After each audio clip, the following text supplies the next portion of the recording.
പ്രിയപ്പെട്ട പെങ്ങളെ, നമ്മളെ കയ്യിൽ എന്താ ഉള്ളത്? മരിച്ചു പോകണ്ടേ? എന്താ വേണ്ടത്? നമ്മളെ കയ്യിൽ ഒന്നുമില്ല, സ്വലാത്ത് മാത്രമാണ്. ആരെങ്കിലും നബി ഒരിക്കൽ ചോദിച്ചു, മനിൽ മുഫ്ലിസ്, ആരാണ് പാപ്പരെന്നറിയും? ആരാണ് പാപ്പരെന്നറിയും? അപ്പൊ സ്വഹാബാക്കൾ പറഞ്ഞു, നബിയെ, പാപ്പരെന്ന് പറഞ്ഞാൽ വീടുമില്ല, കുടിയുമില്ല, ഒന്നുമില്ല, വളരെ ദാരിദ്ര്യം പിടിച്ച ഒരാൾ, അതല്ലേ പാപ്പര്? നബി പറഞ്ഞു, അല്ല സ്വഹാബ, അവരല്ല. പിന്നെ ആരാ നബിയെ പാപ്പർ? പുന്നാര തങ്ങള് പറഞ്ഞു കൊടുക്കുകയാ. അവർ നിസ്കരിച്ചിട്ടുണ്ട്, നോമ്പ് നോച്ചിട്ടുണ്ട്, അവരെല്ലാ സൽക്രമങ്ങളും ചെയ്തിട്ടുണ്ട്, പക്ഷേ അവരെ അക്കൗണ്ട് ഖാലിയാ. എങ്ങനെ?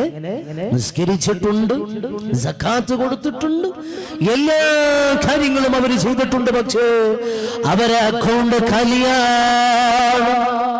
ഞാൻ നീട്ടിപ്പരത്തി പറയുന്നില്ല, ചുരുക്കി